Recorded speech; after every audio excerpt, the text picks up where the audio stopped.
this kilobytes, because that's got to... No, not feet. No, I like your inordinately long intros on your podcast, Hal.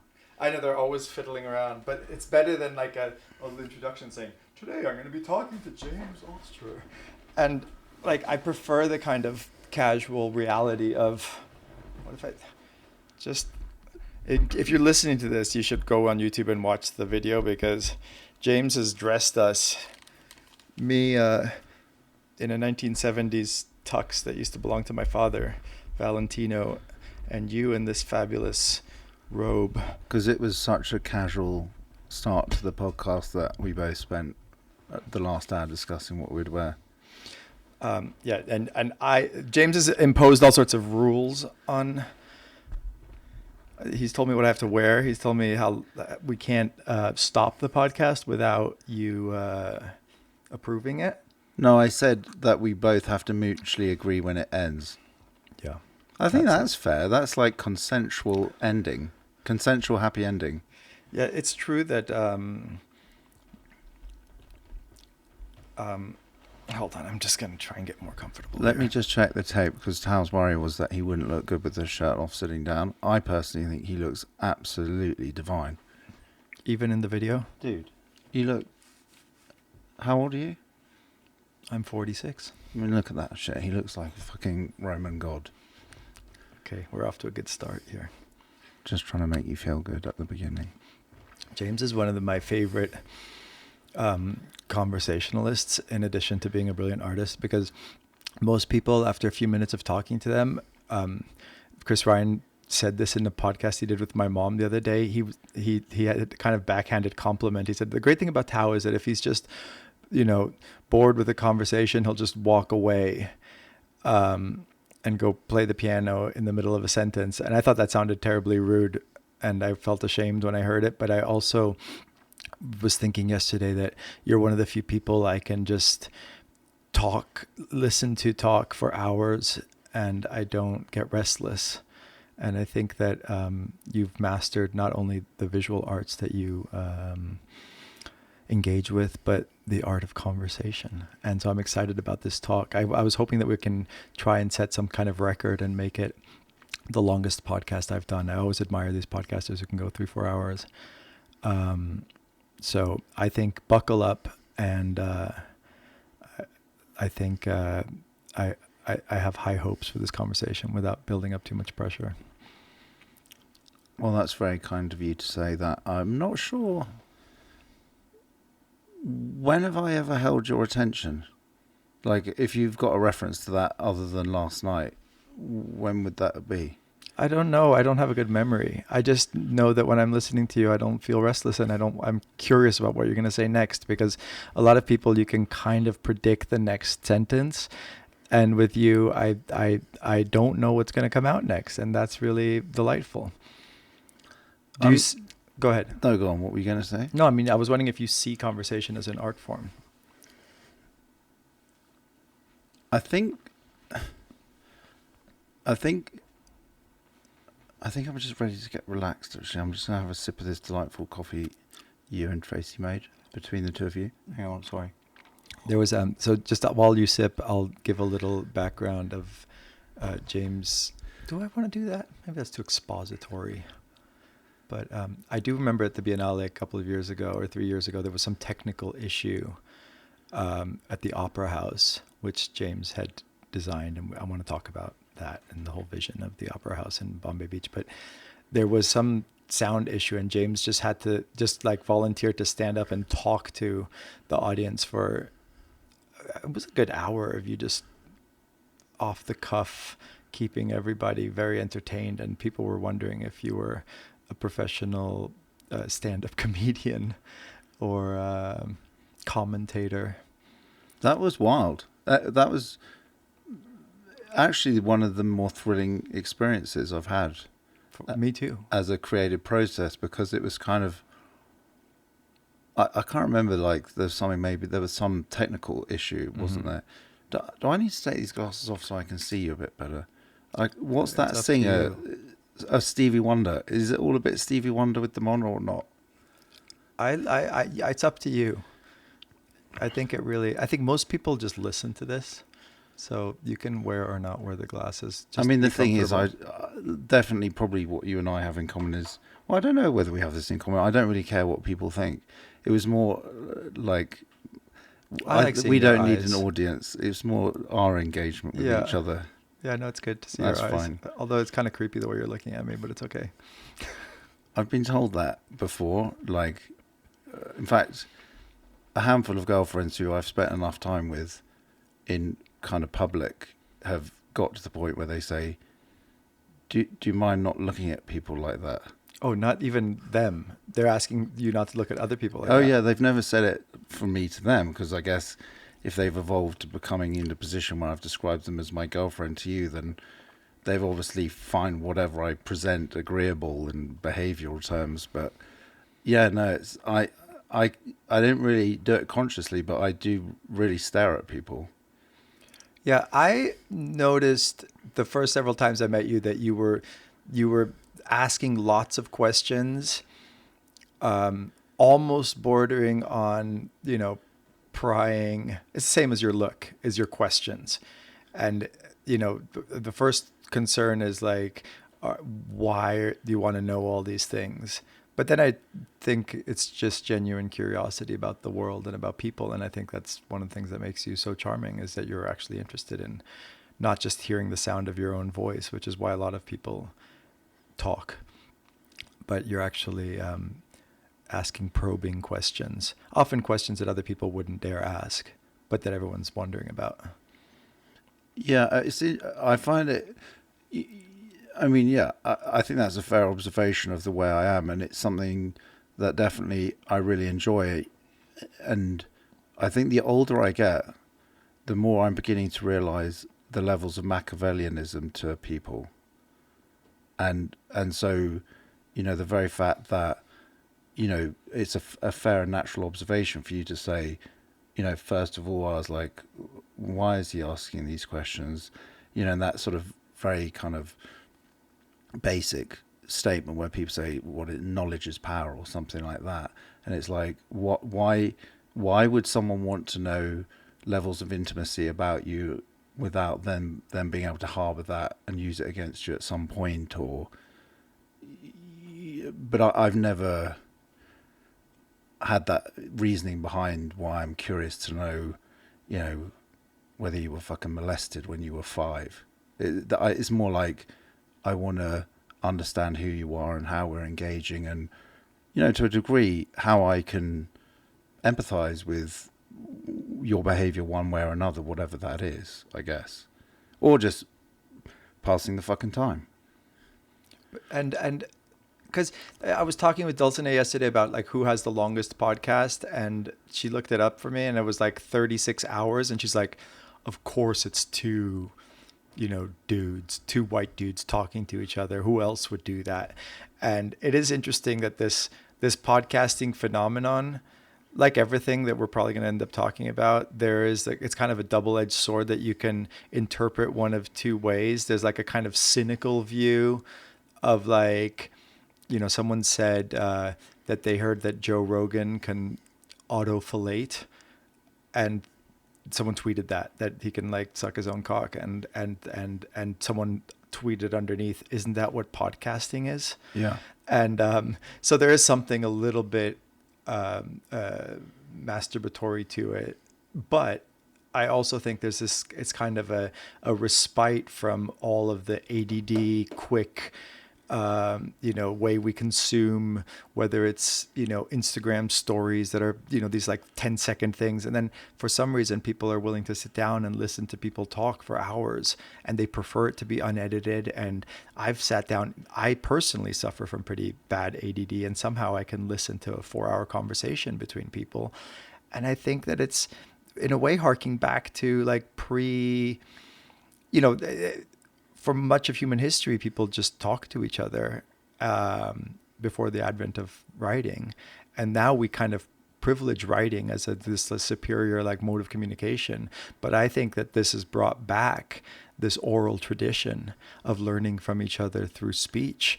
and learning from each other, through conversation and dialogue and dialectic.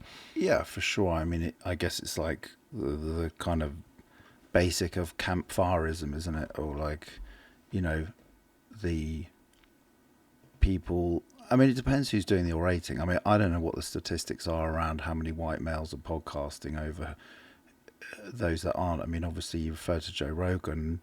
He has the largest following on planet Earth in terms of a podcast. People recognize him now as a transphobic individual, apparently, or not.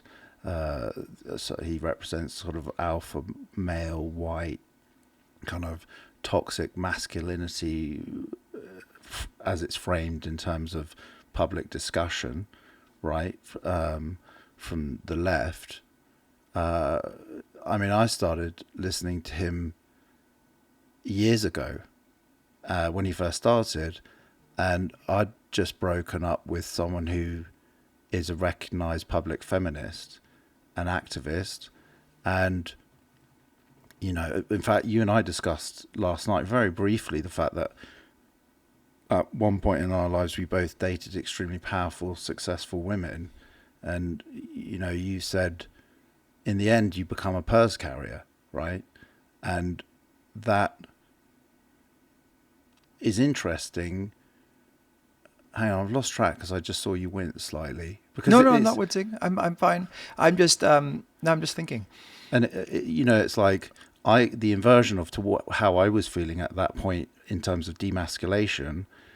Hearing a podcaster talking about hunting, fishing, shooting, sport, his levels of testosterone, how he relates to exercise, being a man in inverted commas, really appealed to me at that point. I'm not transphobic. I've got, some sort of, many gay people in my family. I worked in ballet for 10 years. Like, we could talk for hours of my definition or interpretation of masculine and feminine and everything else in between. But at that moment, I was like, I want to hear a guy talking about shooting things while I'm making art. And I started doing more physical activity. I dropped weight, started to feel good about myself. It certainly didn't change how I related to women. But his evolution and the more attention he attracted, I actually think he's probably, like everyone eventually does, become addicted to fame and wealth and power. And I honestly think from the numbers of episodes I listened to him at the beginning of his career to then the arc of how it moved into definitely transphobia, definitely, all of the things that are written in the left-wing media about him, I agree with. And to the point that when I'm driving around in my car now, and when I go on Spotify, it shows that I've listened to Joe Rogan. I'm like, I wish I could fucking delete that so this person sitting next to me doesn't think I'm some weird right-wing psychopath. Because I occasionally dip in, but you can't delete it in your Spotify history, right? And, because he does speak to some of the most brilliant scientists in the world, and he speaks to some of the most brilliant nutritionalists, female nutritionalists and there's no veering or steering towards any kind of toxic masculinity and all these things. And I think we're at a really complicated and difficult time. We're at a point of extremity, which in the history of humanity always pops up and then all blows up. They chop the heads off everyone in France and start again because the rich are getting too rich or the power's becoming too powerful. And we're definitely at this. Do you mind me rabbling on? Please. I've got a lot to say on this subject. I'm here for it. I kind of find it fun that we're at the starting point of talking about Joe Rogan and two white guys talking to each other on a podcast, but that's what it's about. I think we have to acknowledge that. For fucking sure. And I've thought about this a lot in the last, as an artist, which is what you know me as, I said to a friend of mine 15 years ago, I haven't been a full-time artist my whole life. It's impossible to be a full-time artist unless you fucking have read about them in the paper or they've got a massive trust fund. And the reality is I said to him, I was in Basel in Switzerland, which is, the heartbeat of the art world, if people don't know that. And I just decided I want to become an artist. I'd had a near-death experience on stage with a big piece of scenery fell on my head, and I thought, fuck this. And it's probably longer than 15 years ago now, and my community of people suddenly were becoming multi-millionaires overnight through art, the urban art world. And it was like printing money. It was utterly insane. And I thought, I'm going to become a fucking artist. But for 3 months. You were going to become an artist for 3 months? Yeah. I was I thought you could make money like this? Well, no, I had 10 grand savings. Uh-huh. And I thought that, and I rented the biggest studio I could in Ladbroke Grove, 2,000 square feet. How old were you?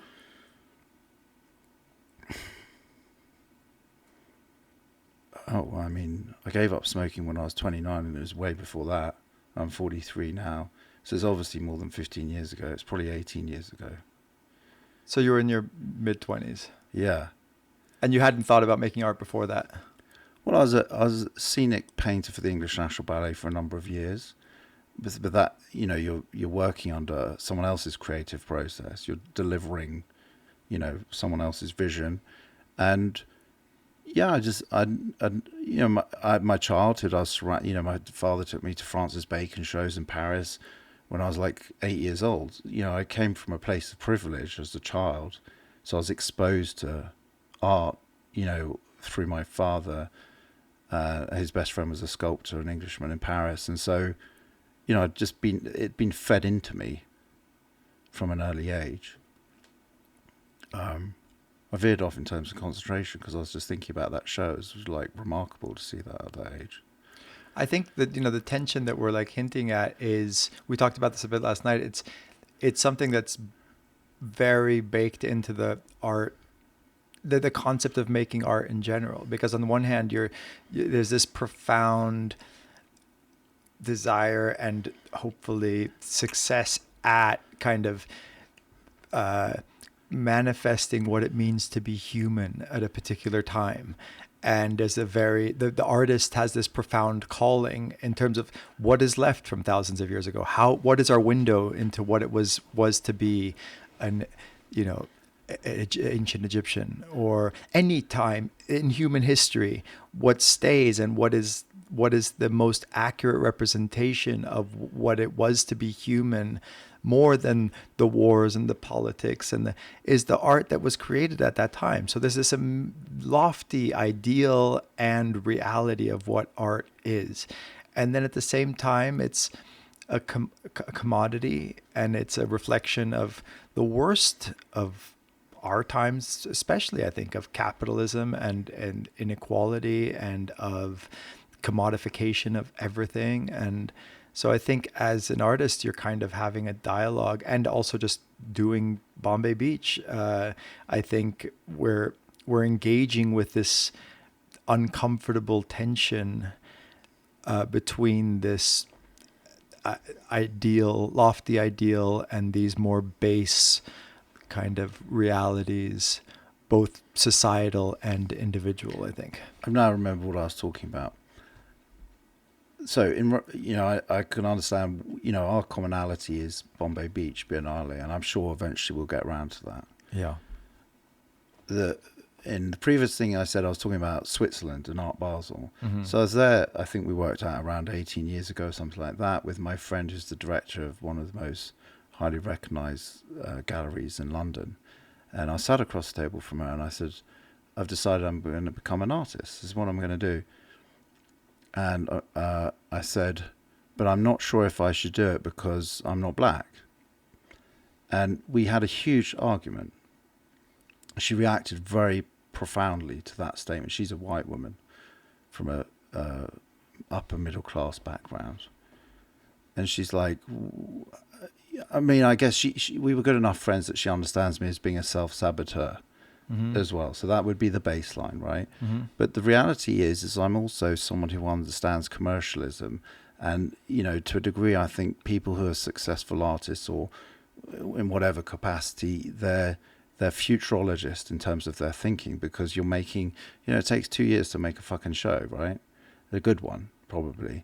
Or it could take maybe 20 minutes. But the point is, you've got to engage people's thinking in that moment in a way that they weren't yet, or it's part of where the tide is shifting towards. So you can effectively see forward, and perhaps that isn't because you're so brilliantly intelligent.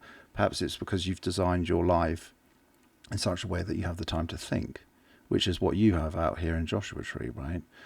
Obviously you have a medley of things you have to do running your businesses and your behaviors, but you probably have more time than if you were a hedge funder working in New York right now with 3 fucking kids and a wife who needs 30 grand a month.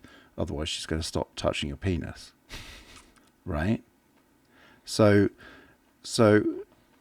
in my statement to Lindsay about saying, maybe I shouldn't bother on this journey as an artist because I'm not black, and the consequent conversation we had, which neither of us agreed on, well, 15 years later, I would definitely be making significantly more money and be able to market myself in a far more efficient way if I have my level of privilege and entitlement, but was also black. I mean, it would be fucking easy. I'd be the Damien Hirst of black male artists right now. I would know how to pull that shit off very easily. Go on. I'm curious why you think this is the case and how you could divorce your blackness or whiteness from the rest. It seems like it's such a loaded,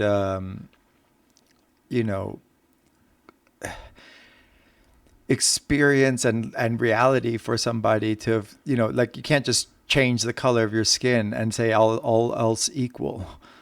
No, what I'm saying is like there's fucking nothing left for the white male to say of interest to me. Like I made a show about it 5-6 years ago. I mean, the work you in the this is the auto-fillating. Back to that idea of you think that there's nothing left for just a white man expressing himself is just boring intrinsically. It is for me. Yeah. Right. So primarily I'm my own audience to my life experience. Uh-huh. So it's like, that's my starting point of relevance. But what I was saying was, Just a little bit this way because it's like blocking your face. I was trying to block my chin. No, it's better to have you to see you. Go on. I mean, we're going to need more than an hour to discuss just this one point. Yeah, but we have plenty of time. And it's also like, whether it's the coffee kicking in or just the fact that I'm having a general malaise of anxiety based on the fact that we're discussing being white men, because like you said, that kind of is like we're doubling down on how fucking irritating we could come across right now to people who aren't just simply you and I, right? So we've actually got to unthread this conversation, or we should just delete it. Yeah. Right. So I think you and I are intelligent enough to do the first version, yeah. Even if it's the only thing we discuss right now, because that will ultimately parlay into how we relate moving forward in our lives, and that will be whether we make it all about us or we make it about other people. And that's about how you behave in terms of your own dick or in terms of how you create art shows or biennales. Go on. So I was told like 6-7 years ago, well, it was 6 years ago, by a mutual artist friend of ours who, he really loved me and he wanted to help me, and he had an introduction for me to have a show in New York with some very brilliant curators. And I came back to him with this concept of a show which related to the amount of time I'd at that point spent in Lagos, Nigeria. It's like way too long a story to go in now. It's like, go have a look at the website, www.jamesostrer.com. But the nuts and bolts of it was that I was having a show discussing my fear of sub-Saharan African people, right? Because I felt like, as a white male artist, that was the last show I should ever have. There's no point having any other conversation after that. And I was like, I'm ready to retire after this show. Because, and the reason I want to have this show is like my inbuilt experience and perspective of sub-Saharan Africans is basically I've never been to Africa at that point before having gone out to Lagos, Nigeria, invited by someone called Azu Nagbogu, who runs the African Art Foundation. He's a brilliant fucking guy. My response, I've traveled extensively around the world. I'm like, why have I avoided Africa? And it was fear-based. And that fear-basis was 25 years ago and less, and more further back time, as an English person, the way you relate to Africa is through charity videos of flies going around small kids' heads, or 12-year-olds holding AK-47s, or poverty and starvation. That was the branding of Africa. That was a deliberate branding from a global perspective for us to dominate that place in order to extract their raw minerals, right?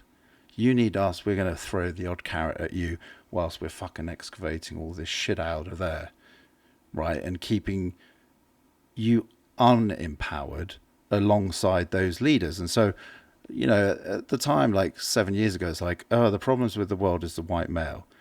You speak to an African guy as intelligent and as smart as Azu, he goes, what are you talking about? He's like, fucking, have you not heard of African dictators who are black and male? They're not white. And he kind of laughed, and he's like, mind you, they probably got some influence from, the white male at some point, colonialism, whatever the fuck. I don't know enough about the history of this, and you for sure speak to way smarter people than I do, about the history of humanity. So I'm bouncing around here, and I appreciate you forgiving me and not interjecting yet, because I'm just trying to get it channeled. And so I said to this guy who was trying to get me into the show in New York, I said, yeah, I'm going to work with Azu. He's this amazing curator, and it's going to be about my fear of black people, basically. I mean, in summary. And he was like, are you fucking insane? You're in New York? The heartbeat of fear around liberalism and fuck against the right-wing perspective and everything else. And I was like, well, yeah. He's like, you're going to completely destroy your career. It's over for you, my friend. And I was just like, well, good. Because if the white male can't talk about the problems of the white male, then how the fuck are we going to change it? Yeah. So what happened? Did you do it? Yeah. And the installation has transcended its way and appeared and manifested as the Opera House. I mean, the body of that work is on the back of that. No one's read the actual intellectual property around the Opera House. But so the Opera House in Bombay Beach is made of. My first interaction with James was seeing 20 huge black garbage bags with shipping labels from Nigeria, and out of these bags were poking out these old kind of weather-worn flip-flops, thousands and thousands of them shipped from Nigeria. And before I'd met you, I somehow stumbled on these packages that had been delivered. I think they pre-arrived you. Yeah, they arrived at Sonia's house. Yeah. So I was like, what's this? And then it turns out that your idea was to kind of wallpaper the interior of the Opera House. First of all, the Opera House, Maria Kochakova, who was an amazing ballerina at the time, was the premier ballerina of the San Francisco Ballet. Stefan had asked her to come and dance at the Opera House. I mean, all of these issues of colonialism and Western culture, and we confronting them very head on in our interaction in this Bombay Beach, which it's the most third world place in the United States, I think, that I've encountered. Maybe some parts of the South have a similar kind of just sense of having been forgotten, disposed, with just zero concern for the the environment, the people. I mean, Bombay Beach is, when we first came to it, was as catastrophic of a place as you could find in this country in terms of economics and environment and mismanagement and everything that can go wrong when, white people arrive in a place and have zero regard for both the indigenous culture and environment of a place. Everything that could go wrong did go wrong. That's why, like in a way, Bombay Beach is it's like a warning of what could happen in the whole world, from the heat to the poverty to the just mismanagement in every way. And I think as artists coming in and confronting this, and I think we're going to talk a lot about this, but there's this kind of need to face, whether it's going to be sometimes lightheartedly, sometimes humorously, sometimes in a heavier way, but we're facing this idea of privilege and ability to interact in a certain way with an environment that has been just mismanaged in every way possible, right? I like to compare it to Palm Springs. We have, Modernism Week, where it's just this very optimistic, earnest kind of celebration of modernist aesthetics and architecture. And you've got the white picket fences and the beautiful 1950s houses. And then you just drive an hour away and you see the other side of that coin and what happens when this sort of optimism turns into arrogance instead of optimism. I think when people thought oh, there's this accidental sea that's been made and we can turn it into a place for boating and fishing and tourism, and what could possibly go wrong? Everything went wrong. So now these artists show up and decide to bring opera and ballet, which is on the one hand some of the greatest things that human beings have ever created, and on the other hand just the epitome of disconnected, privileged art form. And it's almost like a caricature of elitism, opera, right? Yeah. But the idea of juxtaposing it on this environment, there's a freshness to it, and there was a fascination with confronting this juxtaposition, right? And so when the idea came that Stefan brought to build an opera house in this godforsaken place, there's an irreverence, there's a humor, but there's also a jarring acknowledgement, I think, of something not being quite right, quite aligned. And so then he invited Maria to dance, and she said, I will only dance there if James is the artist who makes the opera house. And now you arrive with these flip-flops from Africa, and I'd love for you to talk about the concept behind that. Why did you cover the place with flip-flops? For those of us who haven't read. Yeah. I mean, it's I'm kind of scared about the amount of white male pepperisming we're getting in this conversation, because I think it's the beginning of what you just said is slightly muddy to me. I wasn't following exactly what you were saying, and that's no critique on your ability to explain yourself, but it's probably more about my hypersensitivity to that general dialogue, right? It's murky waters, and I don't claim to have exposed anything as clearly as I would have liked. Yeah, I'm just trying to allude to some of the issues that we're contending with by engaging in this fraught environment. Yeah. And that we are I hope in this conversation and in the work that we're doing, that we're acknowledging the tension and having a dialogue with it in the same way that you said that, we have to, right? I mean, there's two options. We can just shut up, which there's a lot to be said for that too, and not make anything. Like you said, maybe as a white man, you shouldn't be an artist. Maybe we shouldn't be having this podcast. But here we are, and we have an impulse to create and to talk. And so let's at least be honest and like grapple with the difficult issues, right? Yeah, I mean, the simplest way of Without like, patting ourselves on the back. yeah, I mean, yeah, I mean, ultimately, me making a show about my fear of sub-Saharan African people was based on me intellectualizing and having put a deep amount of thinking into what could be the consequent value of doing that, right? And your question you asked earlier was, well, what was the result? Well, the result was over many thousands of people coming through that installation, just on Times Square, and me having probably 50 interactions a day with people who, it got to the point like day 2, day 3, like initially when people say, oh, what's your show about? You're like, bubbity, bubbity, boom, boom, boom, boom, when I was in Africa and this and that. And my friend Azu, he's African, so that's why I can have this conversation. It's okay.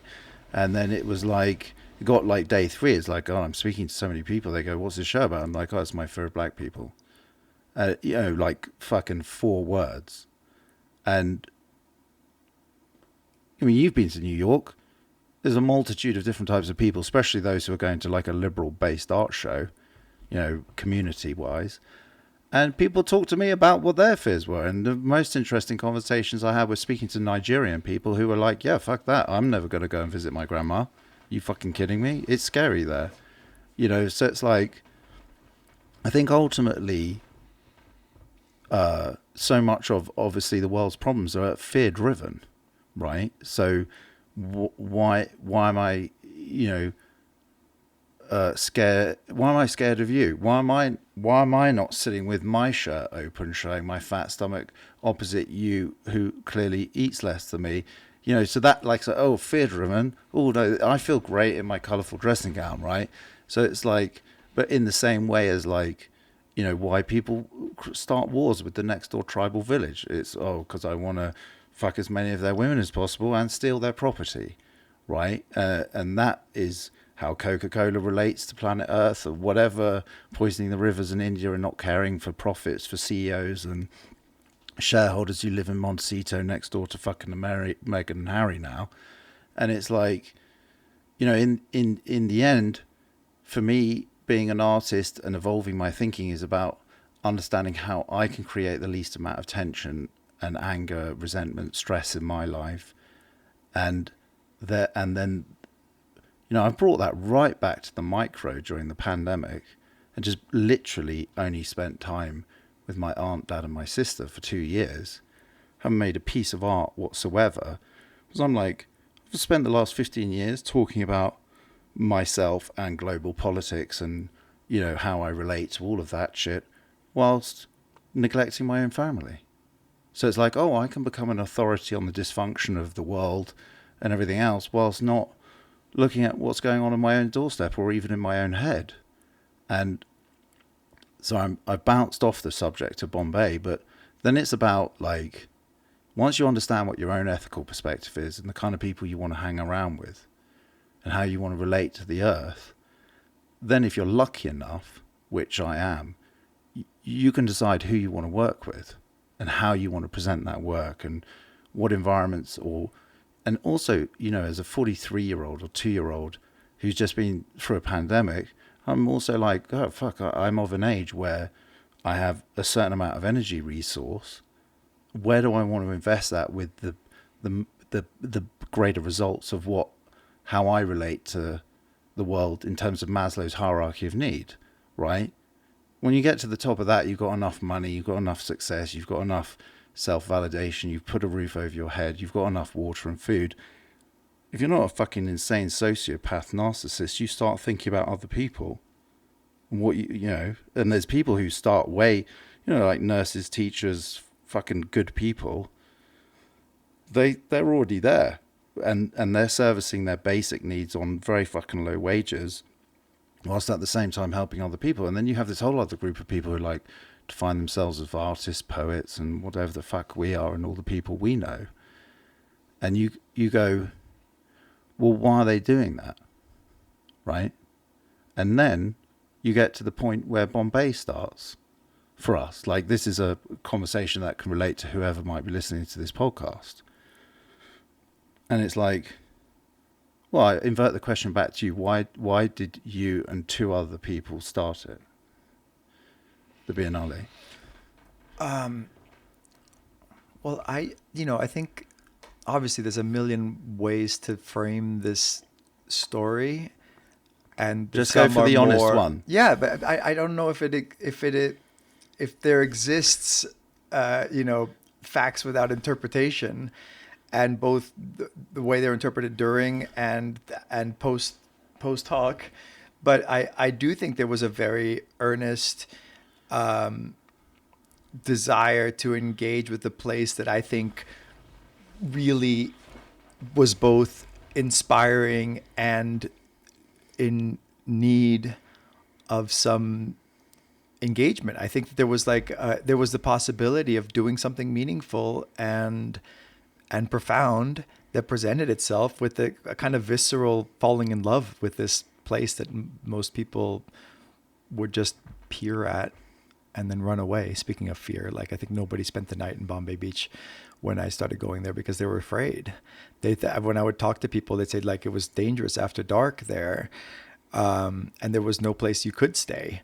So people would come and kind of engage in this, ruin porn viewing of these, like the kind of maybe kind of just being fascinated by the state of disrepair, and then take some pictures and make some music videos because it was just weird and interesting. And then I just kept going back and thinking that some of the creativity that this place was inspiring should stay there and be used to kind of nurture the place. And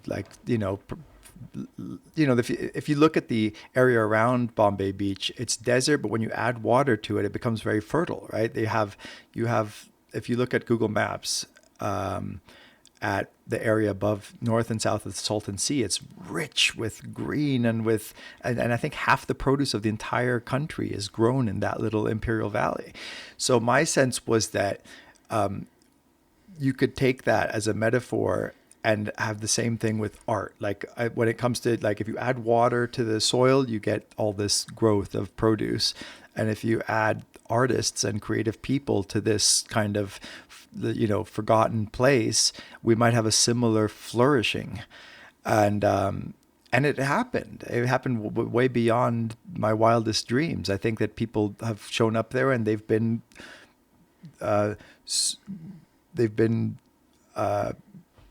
sowing this soil culturally by engaging with it in a creative way. And I think that, that's the super optimistic, which I believe in, though, interpretation of what's going on there. I think people are coming and are inspired by this peculiar, unique landscape. But by flourishing, what do you mean by that? So obviously, I understand it's like watering a flower, it grows. So it's like the art has definitely grown. It's indisputable. It's like the only reason. I mean, I don't know much about desert art really. I know a mutual friend of ours, Suzanne, is about to deliver a really great documentary around Bombay Beach, and I can't even remember if it expands into further areas of desert art in general. But it's it's all Bombay. So Salvation Mountain up the road, is a kind of semi-significant cultural, icon for people to drive to and go and have a look in the desert or whatever. And so, it's like the town has developed in such a way that it is definitely like a cultural destination, I would say. Yeah, and that could evolve, and like, it could for be. sure. And I'm hoping that it can be like a prefigurative space for. It's like a little experiment of like everything that could go wrong did go wrong. Now what? And the question is, can you create new structures, new ways of relating to each other, to the past, to, using, when kind of prioritizing creativity and originality as ways to engage and, kind of nurture community and community building. Okay, but what hope does that actually inspire? So before we had this, before the mics came on, I'm like, said to you, how did Joe die? So Mm-hmm. Joe, for anyone who's listening, was a gentleman who ultimately lived in Bombay, had the most tragic... Can you describe Joe? Joe was a lovely man who... I don't like this dichotomy between locals and artists because now that we've been there a long time, you know, a lot of the artists had been there longer than like someone like Joe. There is the kind of socioeconomic distinction between people who are in Bombay and don't have the option of being anywhere else, Yeah. and maybe people who, you know, can come and go more freely, Right. have more, you know, opportunities. That might be a more meaningful and honest distinction than to make between locals and artists, because there are now artists that have been there longer than quote unquote locals.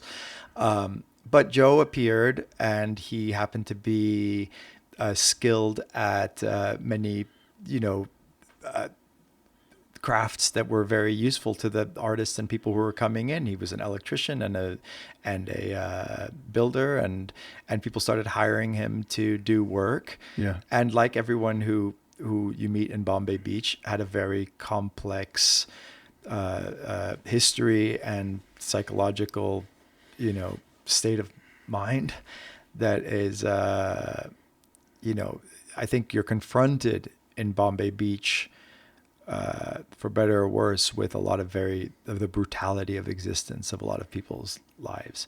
And I don't think, like you said earlier, like there's a kind of commonality of psychological issues, let's say, that people are attracted to Bombay Beach, regardless of where they come from in the, you know, in their socioeconomic background.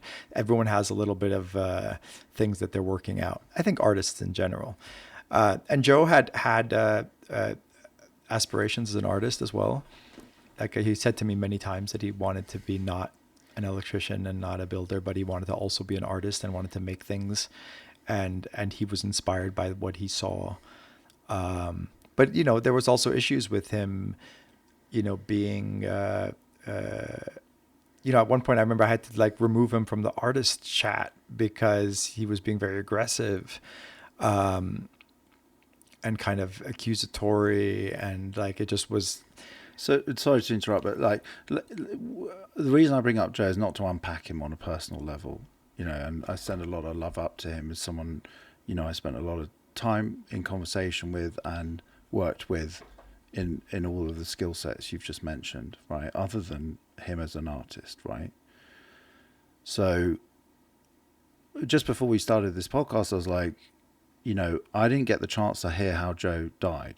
I was aware he died a number of weeks ago. And, you know, I was really upset because I've had many nights under the stars with him talking about his past and how he related to it, his, you know, general relationship to addiction and, you know, various other matters. And it's like, fucking Joe blew his brains out. That's, you know, essentially what you said to me. And it's like,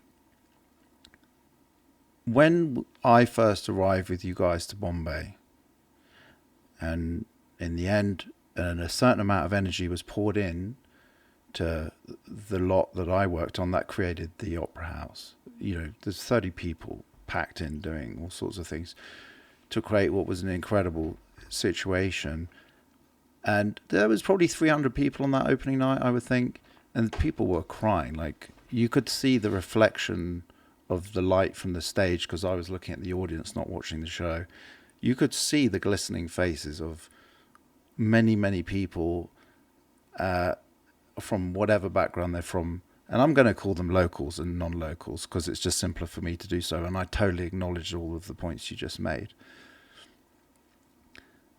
And yeah, for sure, opera is something reserved for the rich, right? And ballet is like, if a ticket's $100, rich people are watching that. Okay, we've got YouTube now. Okay, whatever. Like, let's not get into all the layers of conversation, or, you know, the £10 ticket where maybe one row in the theatre's offered up to fucking, you know, children from a background of non-privilege or whatever. But seeing that art, you know, the conversations I had afterwards were like, oh my God, I've never seen something like that. A woman or a ballerina it's like seeing God, or it's like Maria is an amazing ballerina. Does that inspire you to deal with your pain addiction management to opiate drugs? Seeing that bright light for half an hour in the desert. Opposing scale end of that is the uncomfortable subject of like poverty tourism and the decadent and the wealthy, as they always have done throughout history, eaten even more fucking food in the castle while the peasants are starving. Because there's this sort of synergy of perversion that is elating for the people who are doing that. Right? And I'm not saying that's what Bombay Beach is to me. And I'm not saying that is what it is to anyone else. But if you want to unpack it on a serious intellectual level with me in this podcast, first of all, we don't have time to do that. I don't think. We have all the time in the world. And second of all, it's like... It's worth trying. It is worth trying because, maybe if I don't know Joe's exact living circumstances at the end. I know the last conversation I had with him was he was like, I don't think I can carry on like this. And I remember thinking to myself, rather than me repeatedly spending $1,000 on a flight to get to fucking LA to hang out with my arty friends every couple of months, should I invest that $10,000 a year into fucking Joe's mental health care or his addiction issues? Or to buy him a fucking, what are those things that make a room cold? Air conditioner unit and a fucking Wi-Fi so he can watch gurus all day long to bring him out of his fucking tragedy. That's the tragic irony is that it was the other way around. He was helping us more often than we were helping him, probably. Like, I know that he saved me many times from, practical situations, but then the worst, the thing that stands out the most for me is I had the worst toothache I've ever had in my entire life. Turns out I needed a root canal. I had this it's astonishing how much one little tooth can dominate your entire consciousness and your existence. And I was in Bombay Beach sleeping in the back of this bus and just had taken all the Tylenol and Advil that I had, and just nothing was even putting a dent in it. Yeah. And so I put out on the chat, can you, does anybody have anything that can help me here? And nobody answered. And then at 2 a.m. when I literally was just crying, alone in the worst pain I've ever had, and Joe wrote me saying, did you find something for your tooth? And I said, no. He's like, I got you, come over here. So I got out of bed freezing cold and couldn't find my car key. And I walked 6 blocks to this ratty little trailer, and Joe came out in his bathrobe and he's like, hands me 2 pills. And I'm like, what is it? And he said, morphine. I was like, I'll take whatever it is, and I took these, and then the testament to how bad it was is that it didn't make it go away. It just dulled it enough that I was able to kind of eventually fall asleep and then have my root canal the next day. But Joe fucking saved me. I was in the worst situation, worst pain I've ever felt in my life, and he helped me. And here we are now. He's another suicide in Bombay Beach. And again, there's many too many. But the point is, and we didn't help him. But the point is, you, as a privileged white male, whether we need to even say you're fucking white is besides the point, you went for a root canal the next day. Yeah. Right? How much did that cost? Yeah, $3,000. Right, okay. So, say it was the other way around and that was Joe's fucking tooth, he'd be at the very beginning of an opiate addiction that would ultimately lead to his suicide. Right? That's the difference between the rich and poor in this country. Yeah. Right? And so, to me, that's what underscores any kind of fucking conversation we could possibly have. It's like, okay, we can have Bombay Beach Biennale. Boom. We're presenting an art fair, or, an outsider art fair, or a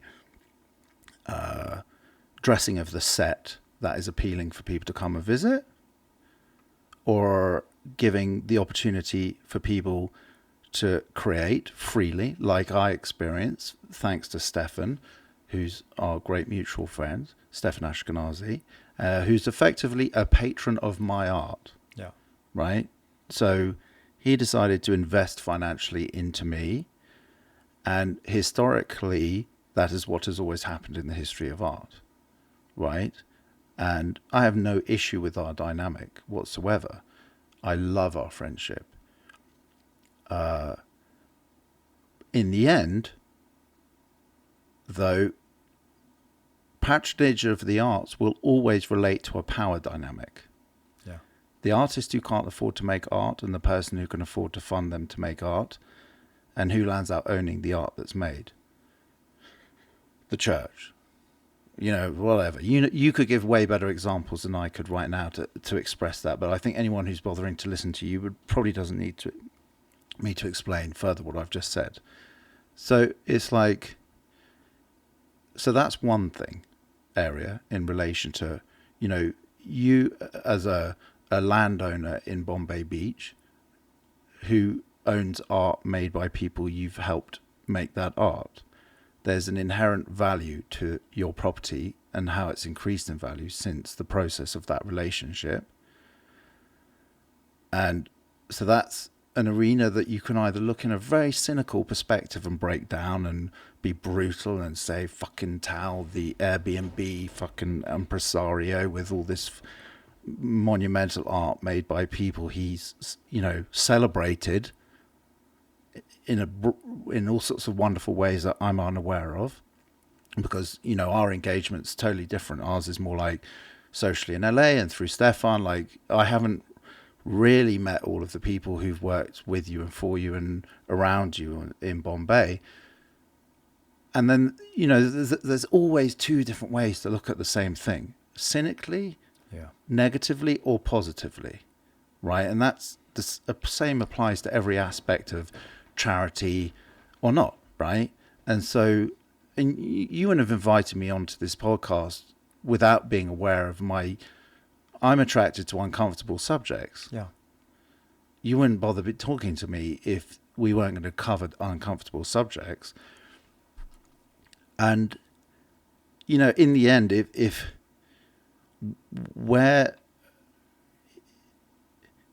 I think using Bombay as a micro conversation for global issues is a good one. Yeah.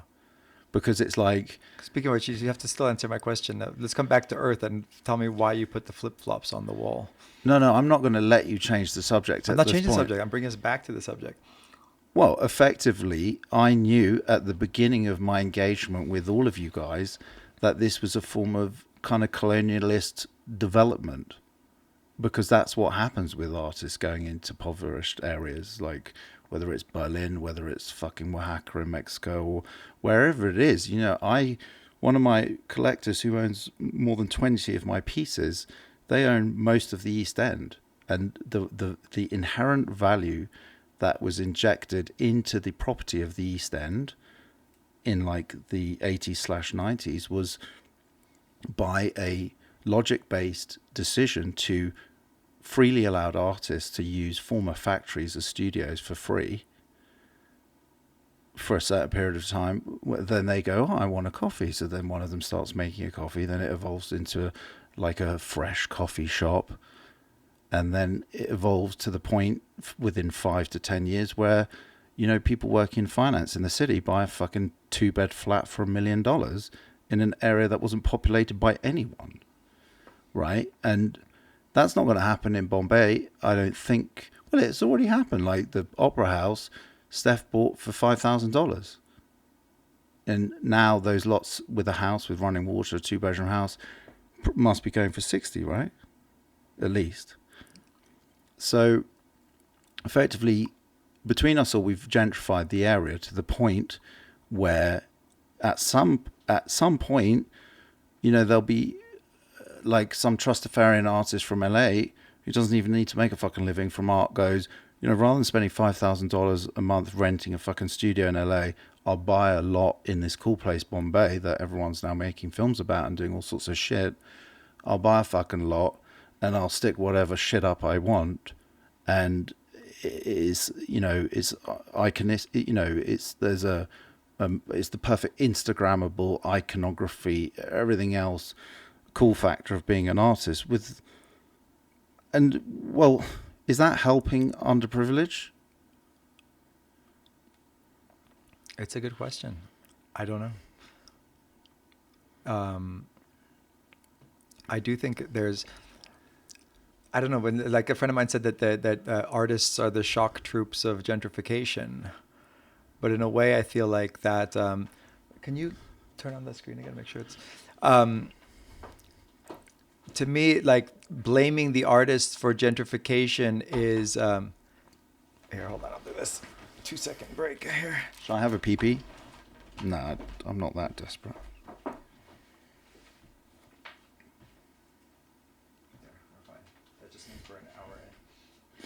By the way, I'm not pressing this on you. Every statement I make, I relate entirely back to myself. Yeah, no, I don't feel pressed upon. I think this is an important conversation to be having. Like you said, I wouldn't have invited you on here if I didn't think we should be having this conversation. But so blaming the artists for gentrification to me sometimes like smacks of like blaming the host for the parasite. You know, like if I think that the artists, I think it's the next wave that comes after the artists that are usually the ones who screw things up, you know, like that are capitalizing on. There's now already happening in Bombay Beach. Somebody is buying up properties without adding any value to them from local people in order to sell them to outsiders at triple price without bringing any value to the.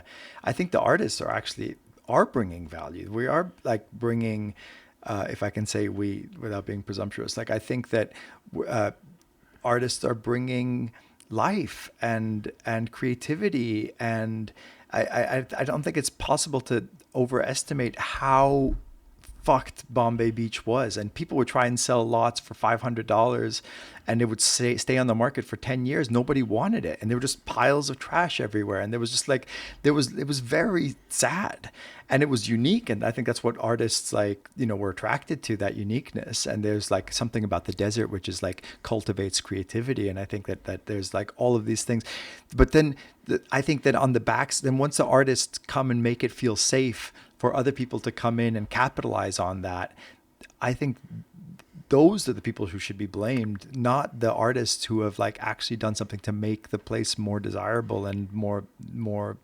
wonderful. Can I ask some questions? Yeah, of course. I'm so fucking psyched about this conversation because it's like we've known each other for, in some way or fashion for 6 years. Mm-hmm. Is that about right? Yeah. But we've never really conversed that much. Like, you know, when I first arrived in Bombay, you know, it's like we're doing our thing, you're doing your thing, everyone's doing their own thing. We've you know, and like I spent the first few years like, yeah, definitely when I arrived, I had an agenda, which was myself. Right? It was like I'm very controlled in what I deliver and execute in terms of my art. I know what I want my outcome to be.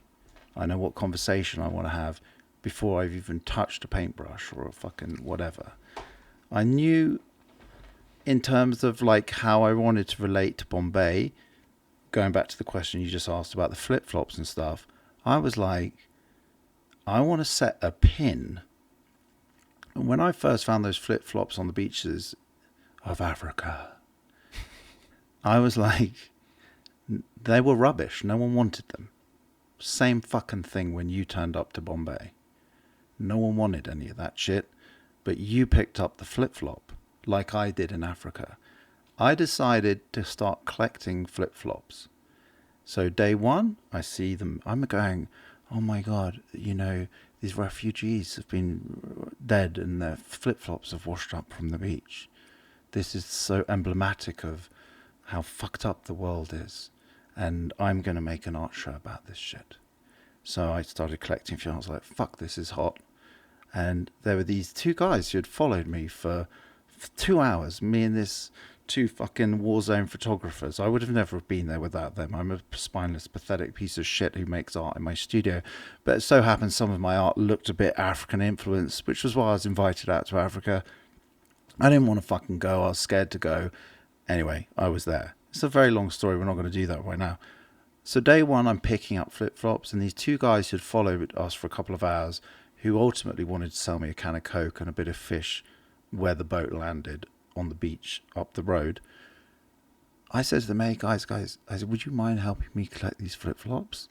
I would like to pay you.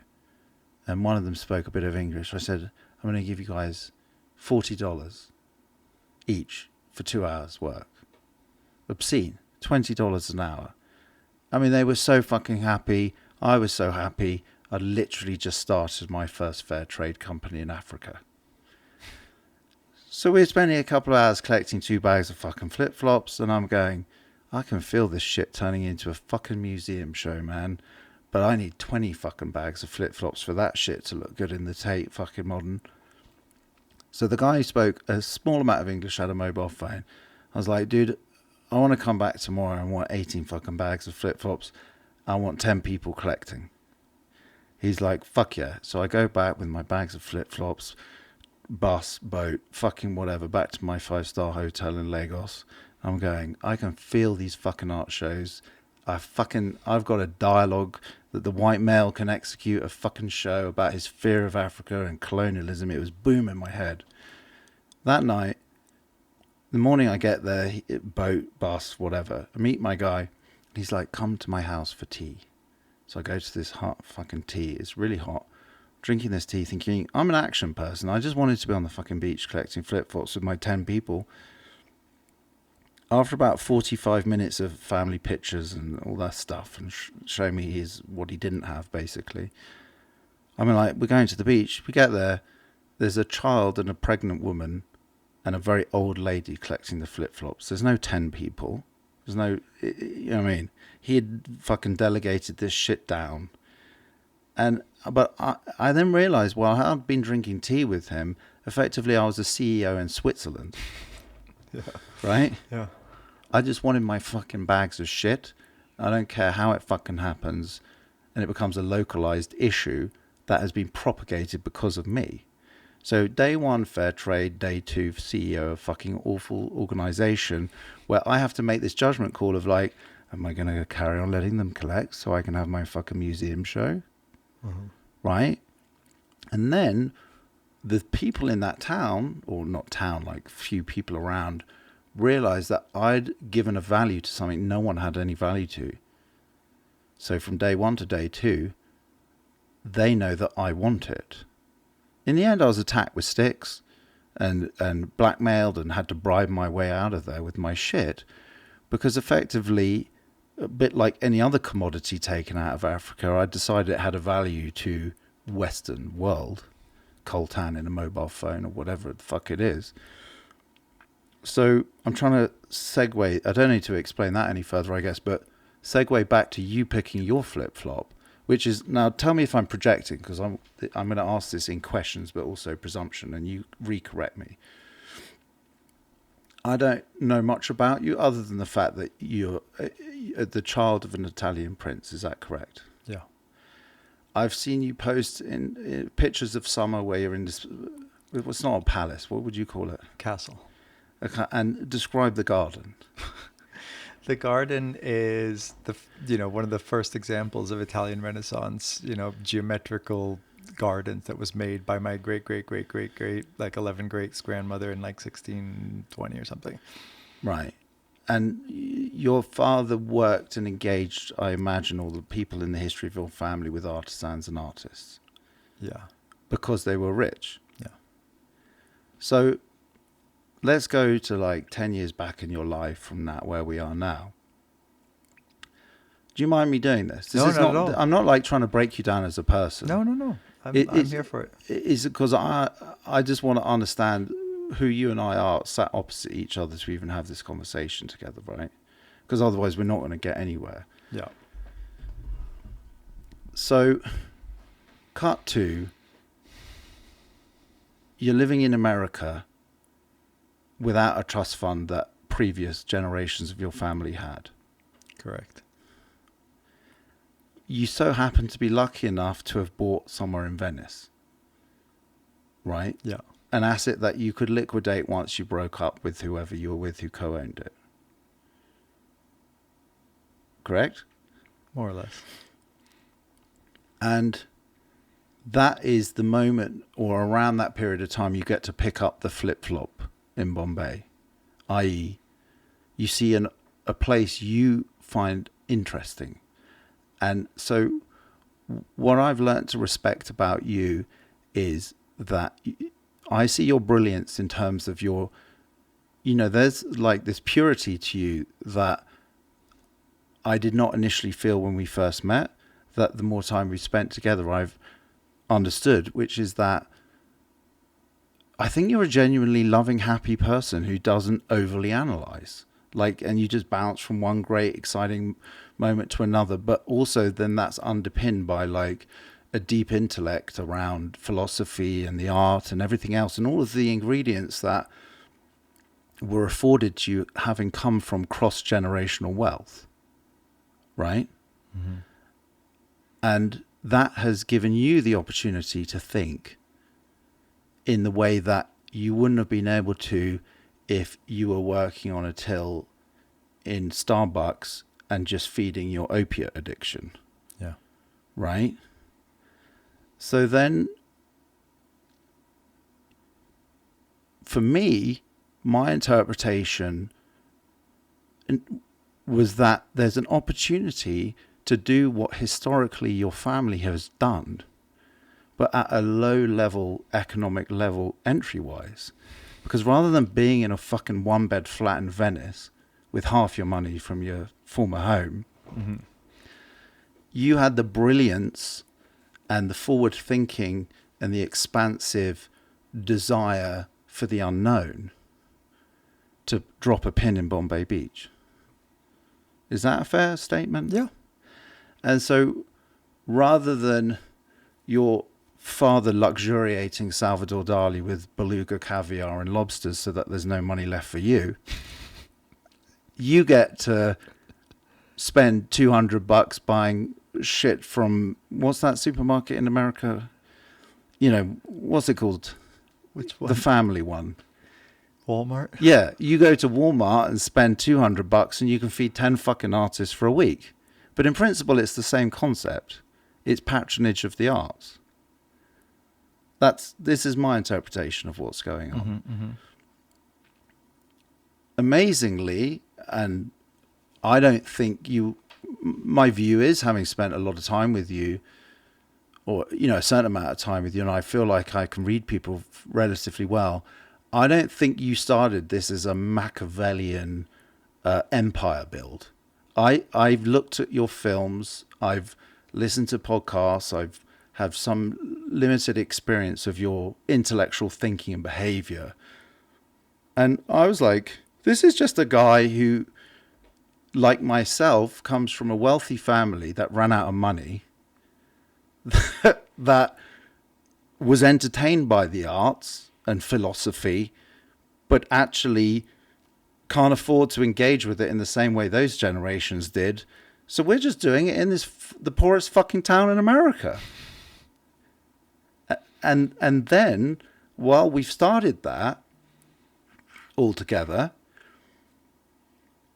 because of the nature of anything will get thought and analyzed and broken down and pulled apart, and certain behaviors and events happen, whether it's a local blowing his brains out because of how desperately depressed and impoverished he is or not.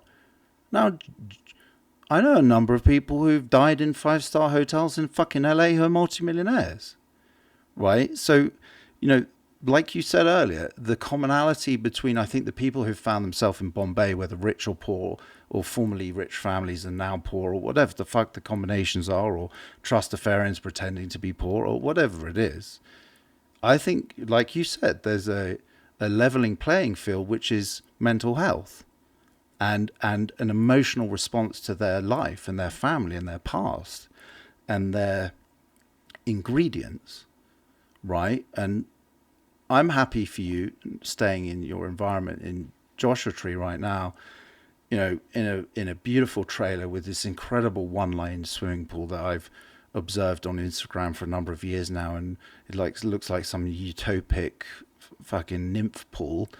And I'm really happy that you've effectively rebuilt the experience of privilege that was not left to you by whatever addictions and malbehaviors and retardation in relation to wealth previous generations of your family have had, because now you're back, baby.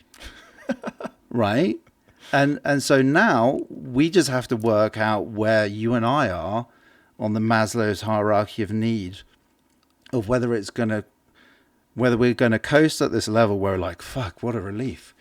I can now afford to fly business class to America to visit Tao, like previous generations did. Tao's got a fucking beautiful pool that, his father had with, the potpourri doesn't live out here like it does in Italy, but it's fucking nice here, dude. And we either sit and coast at this level and luxuriate in our own personal greed and gratifications on whatever levels they are, or we work out how we can make a difference for other fucking people if we hadn't have made it back. Yeah. What do you mean if we hadn't have made it back? Well, you and I have made it back. Yeah. My fucking dad sold my bed when I was 13 years old to pay a gas bill. He came from one of the wealthiest families in the whole fucking country. Yeah. You and I have way more in common than we've had the chance to talk about. Yeah. Otherwise, I wouldn't have been able to read your background like I can. Yeah. No, it's. You said just tell the truth. There are within the truth, that elusive thing, there are these multitudes of narratives, and each one will like illuminate different aspects of that truth that can teach us something. And now you've kind of framed it in a way that I had never thought about it. Susanna has framed it in another way, finding commonality also between the different people who have ended up in Bombay Beach. And her film also, she follows four people that seem to come from completely different backgrounds, but who have all kind of lost touch with their roots and replanted them in this place, and the kind of saving power of art as something that can actually make people's worlds more tolerable, in meaningful ways. And Sonia's son, who spent 25 years in federal prison for bank robbery, and he's there making art in Bombay Beach as he was in prison, drawing. And this is his way to connect with his history, with his mother, with his, with his mental issues that, like you said, earlier, that the difference between having some privilege is that you might have a better odds of surviving the issues that are exacerbated by not having any money, especially in this country, right, where there's just no safety net whatsoever, no healthcare, mental or physical, provided for people. And we're seeing this, we're confronted with this day in and day out in Bombay Beach. I mean, I've never known so many people who have died as I have since I engaged with this world in Bombay Beach. And there's no way to sugarcoat it. I mean, we've lost people that we've grown to love deeply. I mean, and Shig, there's another person that was blurring the boundary between artist and local and, brilliant, idealistic, lofty artist and drug addict and, person who had nowhere else to go, and facing the reality of the pandemic, which I see these also as pandemic casualties. Oh, because sure. the way that, COVID didn't kill as many people as we feared in the beginning, but it killed people in different ways. It killed people by making it impossible for them to travel, to see their children, to see Shig was disconnected from his daughter for 2 years and couldn't live with that anymore. And then you go to Bombay Beach, and in the summer, it's literally uninhabitable. It's 120 20 degrees and humid because of the evaporating Salton Sea and the insects that it brings. And it's literally suffocating. And if you're right on that border of being able to like withstand this existence, and you stack on this literal temperature and the uncomfortableness of just sheer existence, and if you're lucky enough to have air conditioning, not to even be able to go outside, that is going to be, might be the thing that pushes you over the edge. And I had just was talking to a friend the day before Joe killed himself, and he was asking what Bombay Beach was like right now, and I was explaining how it's uninhabitable, and he said, what about the people who don't have the opportunity to be anywhere else? And I texted, let's just say the suicides aren't surprising. And the next day Joe killed himself. Like, there's a brutality of existence that is, I mean, I wish I could remember this quote of Pascal, who said, you know, like, mankind represents the greatest of the universe. We're angels, and we are, you know, thinking about the most incredible concepts, and we're the proudest creation that as far as we can see, that the universe might have, and also the worst, basest creatures that are destroying the environment and each other, and these things coexist. And I think, as in the best case, artists, when we're not being self-centered or insecure, or, you know, driven by the wrong motivators, we're grappling with these contradictions and hopefully shedding light on them in a way that can cause them to begin to be dealt with. But a lot of these are issues that are too big to solve, obviously, let alone, but at least we can like kind of like acknowledge, engage, you know, construct these narratives that shed new light on it, and by shedding that light, hopefully create a space for healing. Yeah, but it's also, I mean, I agree, but it's very difficult, and I don't want to, like, definitely before we came into this room, I was like, I'm staying here for a few days, unknown, like possibly 2 weeks, possibly 3 minutes after the end of this podcast. Do you know what I mean? Like, what I've learned in my relationship to art making, and supposedly veering into political art making, was I got to a crossroads where my price point moved up to such a level that only rich people could afford to buy my art.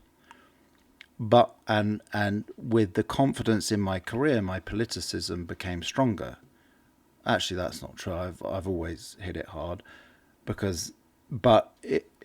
I got to this crossroads where it was like, okay, the art world does not have freedom of speech in it, right? Because effectively, if you get to a certain level of politicism in your art making, then unless it's like palatable and it's you know, a Chinese artist with 1,000 pots that represent each person who's kind of whatever, something is awful to happen to them, and then some rich person can buy one of those pots for $10,000 and put it in their fucking loft, and when their friends come round, it actually, no one knows really the pain and depth of what that pot really fucking meant to the artist who made it. But if you create political art in the way I did, which, you know, is probably how I come across in this podcast, where it's like uncomfortable, let's dive in deeper, let's reflect in a uncomfortable way on a subject. No one wants that shit on their fucking wall. And also at the same time, you're probably challenging the very mythologies in which that person became rich, right?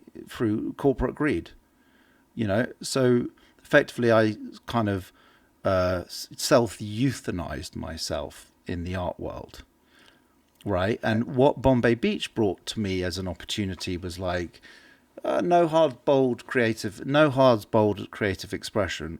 Well, it didn't really do that for me. All the work in the Opera House I'd already presented in different parts of the world. But, you know, to my mind, desert art, which does not rely on being sold for it to perpetuate its existence, is an opportunity for freedom of expression. Yeah. Right? And so, therefore, I think the conversation in my mind is there is a responsibility to the people who are helping that work being produced, i.e. the patrons, whoever they might be, to look at what they're patronizing in terms of who should be given the opportunity to have freedom of voice. Should it be... I was going to say something really outrageous that would have upset someone, so I'm not going to... do you want a rich white girl, or do you want someone who maybe doesn't get 10 grand a month put in their account by their parents making a piece of art? Yeah, definitely the latter. Yeah, and I think that we have to be aware of these patterns that we are living. Like you talked about, reliving our ancestral, dynamics. And then, I was thinking, you as a British man, it's a similar story that exists in a microcosm in our families exists with you as a nation, right? I mean, you had all these colonies and you lose the colonies, and now you can colonialize in a small way. I know. Like Right? every year I say to myself, I really should announce to Stefan that he should rip all of my shit out the opera house and get a black female trans artist to do an installation. And then my fucking ego goes, yeah, but I've met some really great people through working with all these guys, and I wouldn't be here chatting to you now. Yeah. So it's like, it's very difficult to bridge that fucking situation. No, but it's just true that it's time to, like, again, having this conversation is like a way of reminding, I think, us and acknowledging that that it's an issue and it needs to be dealt with. And I think it's true. I think it's just like, you can make excuses that the desert is just a very white place. It's like, if you look at even the most underprivileged people here, they are more, it's just the demographic. Mm-hmm. So is there something unnatural about just importing, a more diverse set of artists for better optics? I mean, Shig was like, there is this kind of like, there is a white underprivileged, that's the culture here. And so, like, in a way, like, we're not just, it's not just privileged artists. There are a lot of people who have, there's even local people. There was one guy, old guy Keith, who's like, said to me, like, I've been here since the 50s. We used to fish, but then the fish all died. So then in the 60s, we started boating. So everybody was boating, and then it was too disgusting for boating. So then we started doing off-road bikes, motorbikes. And now everyone's making art, so I'm making art. Like, and He turns out to be a brilliant artist, but he's just been following the trends of each decade of what was happening in Bombay Beach. And now he's like one of the more prolific artists. Junior, who started out just helping Stefan with like some, errands, now has built this beautiful forest out of dead branches on the shore. Oh, wow. I think it's one of the more striking pieces on the beach there. So I want to be wary, I want to both be aware and also wary of like imposing a kind of urban liberal cliche of like, oh, well, now we need to have, black trans artist because that's the view of like the white liberal college, guilty, spirit of what needs to happen in order to look better. In a way, that's almost worse. Like Zizek talks about this, like when sometimes the white guilt takes on a insipid kind of superiority, like only we're capable of this sort of brutality, and therefore, like you said about your friend in Lagos, like there's a kind of implicit superiority to saying like only white people are capable of the kind of brutality that imperialists have been capable of in the past. There's a kind of there's a bias in there that says like we are more powerful and therefore we are capable of being guilty of this and you're not. And I think there's something about that when you start being tokenistic about, you know, like what artists you pick based on like their gender and their race. And so I think, I don't know what the answer is. I think that being aware and talking about the issues like honestly is the first step for sure. Being, you know, yeah, I don't think we should be, you know, doing what's the word? You know, filling quotas. I don't think that's the answer. Sure. I mean, you know, like, look, I was talking to a guy called Mark Steitz, who's an American statistician. This is probably like 10 years ago. He was part of, you know, Bill Clinton, he got presidents in based on analysis of stats. In fact, this conversation was longer than that ago, maybe 15 years. I don't know. Well, anyway, the point is, he was saying to me, and this maybe is not such a pioneering conversation now, but 15 years ago it felt pretty big for me, which was like, he was like, well, the data we have, we can tell when people are going to kill themselves based on their behaviors, right? The food they're eating, what they're watching on the internet, you know, the general behavior, you know, whether their credit card hasn't been used for so much period of time when it used to be, we know they're ill or there's something, they're depressed, or, you know, whatever the fuck he was talking about. And anyway, that conversation expanded further, and, you know, we were talking about effectively where we've steered to now with Trump about to get his second presidency, right? If I can say it so boldly. And it was like, I was like, so, you know, this extremism of, let's talk about it in the white male sense, the redneck sense or whatever. He was like, well, he said, you know, society, he said, you're better at articulating this than I am, but I'm also referencing a conversation a decade and a half ago. But he was like saying, you know, black women, African-American women, make the decision that it is better to be a single mother than to have the father in their life, because then they're having to look after two people, not one. Right? And then the conversation expanded from there on in, right? And then, of course, we don't need to talk about the levels of crime and in African-American men and women and whatever and all that stuff. And he said 15 years ago, he said, well, he said the same thing now applies to white people who are poor. So it's effectively they're better off without the appendage of the father of the child who now doesn't even have that fucking menial job in whatever middle state area he was working in a car factory or whatever, as all the productions moved out to China, and now cross-generationally the jobs aren't there even for the poor people, which is going to perpetuate even further, you know, when Ubers become driverless. And you realize how many people's jobs are drivers in America.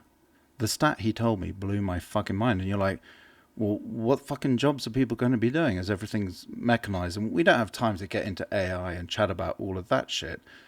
But the reason I'm referencing this is, you know, based on that conversation, I'm scared to even say it, but it maybe even colors starting to come out of it.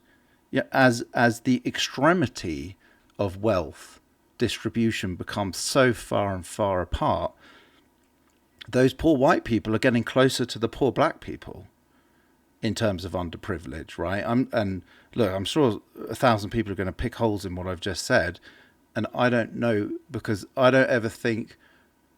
The question is a poor white male now getting close to the same opportunities as a poor black male? The answer is, I'm sure, probably no. But in terms of whether you should patronize a white poor male artist with as much steel as you could possibly buy him for him to make sculpture, I think that's a great thing what you did. I think the opportunities that Shig had, thanks to you nurturing his talent, I know steel's not cheap to buy. I know having it spray painted and everything else. He got the opportunity to be an artist in a way very few people do, thanks to you. right? Well, he also had other like clients, and I don't want to like over. I was part of a group of people who loved and supported his work. He had a gallery also, and he was doing quite well as an artist. Like not on the international scale, but locally he was respected. Jeff had worked with him much before long before I had even met him. But the point is, it didn't stop him blowing his brains That's out. what I was about to say. That's what I was about to say. Right. You took the words out of my mouth. So how do we stop people blowing their brains out? So, Should that be our number one concern? Should we shift gears in Bombay and stop with the art and start with the mental health? Well, for me, I probably would have blown my brains out years ago if I hadn't have healed myself through art. And so whether that, I come from a place of privilege, let's say, and it saved my life. So, and in the end of the day, you win some, you lose some, right? But if to get it back to the core conversation, and also right at the beginning of this podcast about what can or can't be done via Bombay, I think, the last Biennale that I popped into just for a day, the way in which you celebrated your girlfriend, Dulcinea, in terms of you two pulling together that Biennale, right, in the middle of a pandemic, with so many unknowns, but the way in which you celebrated her was beautiful for me to witness as an outsider, because she'd clearly put an infinite amount of work into helping make that happen alongside you, with you. And the propensity of the white male, if you want to break it down to that, is to ignore all of that and it still be about you and your photograph in the Guardian paper or World of Interiors or whatever the fuck it is.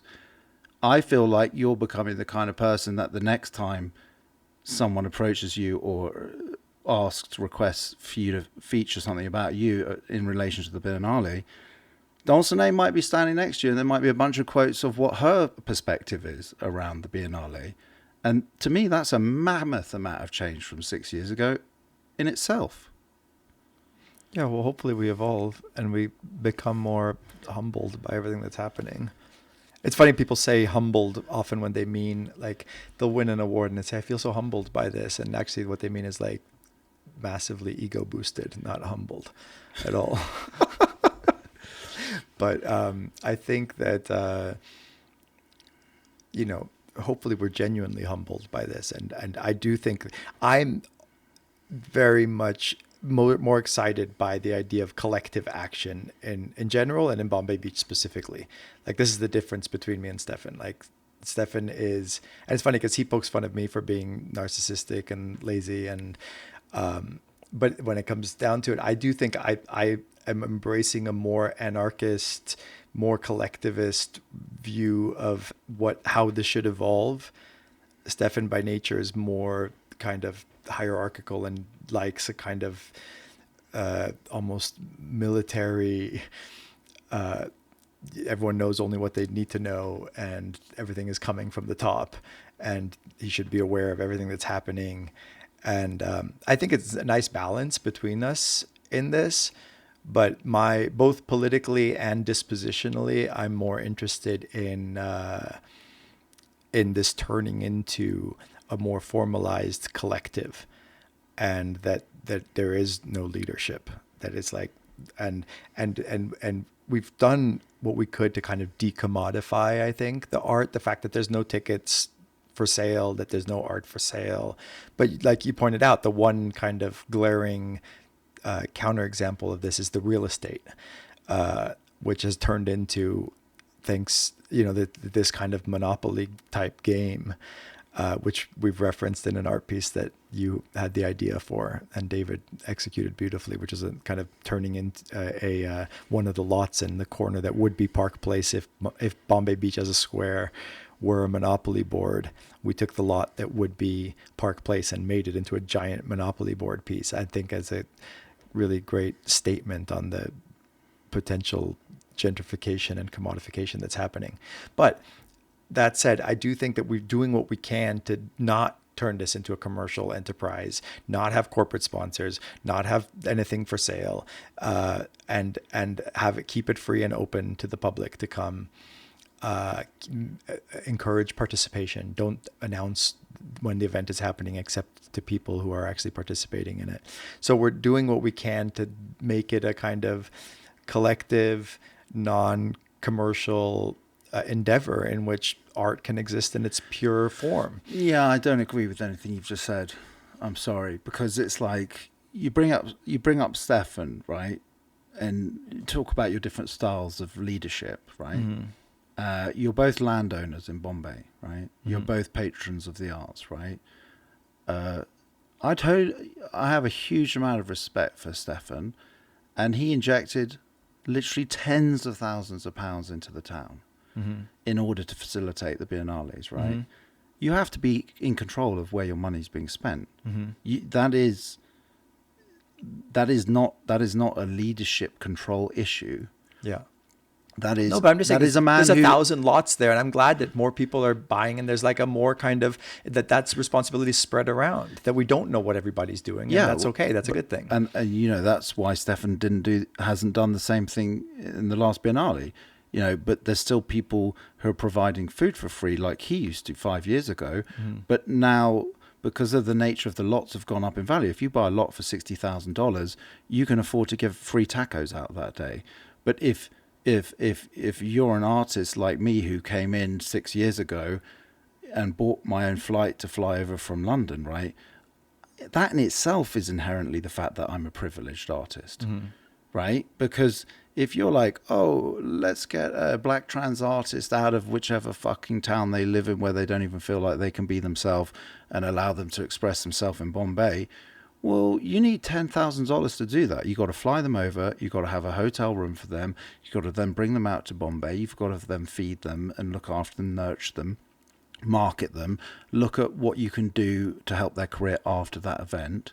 So actually, I think, you know, maybe we should look at it in a wider perspective and go, actually, why not sell fucking tickets? I mean, poor people can afford to buy a 20 fucking... You know, people that would go to the cinema with their 3 kids and their wife, you know, in low economic brackets, with 10 quid dollars a ticket or something. So if you go, oh, let's totally blow this up and go, do you know what? We are going to commodify it. We're going to be sponsored by fucking Coca-Cola and Nike and sell tickets. But the only people who are going to be making art are people who couldn't have afforded to fly here or take a fucking Uber from the airport. Yeah. Because someone's got to pay for them to be able to fucking do that. Yeah. And if it's not you, Stefan, or Lily, then it's sponsors and ticket sales. Right. Yeah, or there's, you know, we've like, you know, for the Shig Memorial, we did a GoFundMe. And there it was like, you know, I think maybe if people pay according to their ability to pay, that's an interesting model, that people can just donate to a collective fund that is, you know, I mean, these are all conversations that we're going to be having both publicly and privately, and see how it evolves.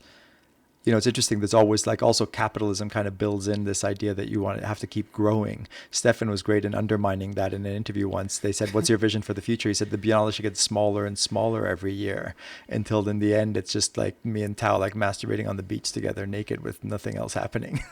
I mean, that is, you know, that's the point. It's like me going, do I have a chat with Stefan to say, pull my shit out of the Opera House? I never want to meet another person who wants to have sex with me because of how great my art is in Bombay. I want another artist to be able to do that from an underprivileged background. And every time Stefan and Tao's lots go up another 10% in value, they should donate that money to underprivileged people in Bombay. Or every time you turn another property into an Airbnb venture in Bombay, there should be a room built on the side of it that a local can live in for free with air conditioning and fucking Sky TV.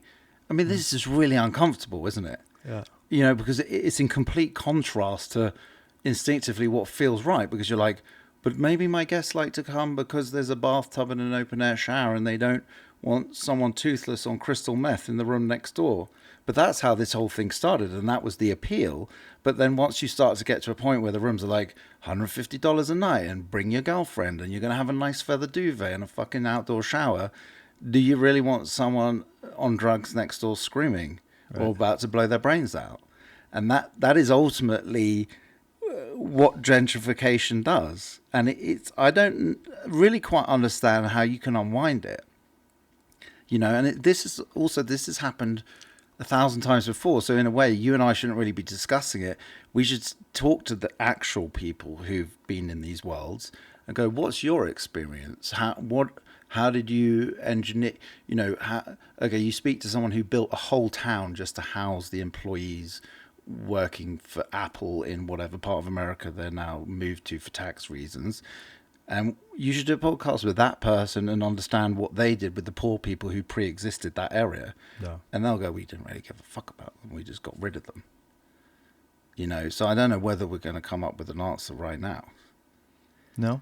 And like you say, if you pepper in 10 black trans artists in the next Biennale, is that just tokenism for you to be able to say in the next Guardian article you do with 5 that side and 5 that side with your arm around them, look at us? I mean, it's really, I don't know. Which is why, you know, on a personal level, because we're talking a lot about you and the Biennale and me and you and uncomfortable areas. It's like, I think I've given up art. Honestly, like on an autobiographical conversation with you right now, like I haven't made a piece of art for 2.5 years. I couldn't during the pandemic. It didn't make sense to me because the preceding 5 years before the pandemic, I was questioning why I was doing it anyway, because I was prepared. You know, the reason I became an artist, I'm going to steer this onto me a bit because I feel like I've been sort of delivering pressure towards you around, you know, your business and who you are and your background in a loving way, by the way. Yeah. Is I was like, I decided to make art, not just because the people around me were making millions of dollars overnight because of the urban art movement, but it was actually like, I need to sort my head out. Otherwise, I don't know how long I can carry on like this. And the arc of learning through being an artist, and each show I've done, addressing various issues on a personal level and a global level, how I relate to that and whatever it might be, I then got to the point where I was like, and this was when I was talking about a piece I did about Donald Trump about however many years ago it was before. It was like the first piece of satirical iconography of him that went spread across the internet. This piece I did of him, and I showed it in Hong Kong. And because it was like, you know what I was saying earlier about a good artist is a forerunner of whatever, you know, it was a moment where I made a piece about him knowing that it was the right moment to make a piece about him before anyone else did. And I was having, and I'll compliment myself in this fact, I was talking about how he was loved, and that's why he is who he is, like why we who we are. And I was like, I want to unpack why Trump is like he is, how he relates to women, how he relates to poor people, how he relates to African American people in fucking apartment blocks or whatever the fuck he, you know, was doing. And it was like, I was in Hong Kong standing in front of this row of film cameras talking about Trump in ways that, you know, people have wrote a couple of years ago in New York Times about him, like how was he loved. And I was going, it was a seismic moment where I was like, what I'm saying about him and his void filling through attention and all that, I'm literally doing myself now in front of the cameras, like very shockingly similar to Trump right now. And why have I become someone who needs to be on a podcast talking to you to feel good about myself or not? And it was this, and it literally, I was on live television in Uzbekistan talking about Trump, and I was like, fuck me, I think this is the beginning of where I give up art and attention seeking, because my core issues are around wanting to feel loved and safe. And part of that process has been about attracting attention. Like, I know how to attract attention. I know how to make people like me. And those skill sets are based on developmental need. You know, why do people have particular skill sets? It's based on something that precedes that, right? Where you've learnt to run really fast because you've got a fucking hunt or whatever it is. And so in the end, I was like, my arc of being an artist was like, actually, I want to get to the point where I don't need attention.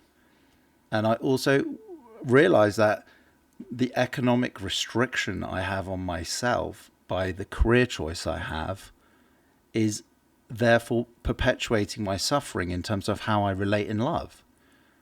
Because I can't effectively finance the kind of woman I would like to be with and have a family with and be in love with and be happy with. And, you know, I'm beginning to start to think that my ideal scenario is to become a fucking soccer dad and not be a wacky artist in the fucking desert chatting with you at 3 a.m.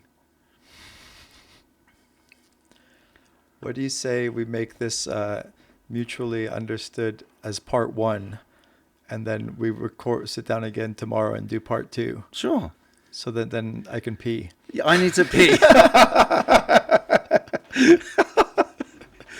I think it's a good It's a good start. moment. Okay, good.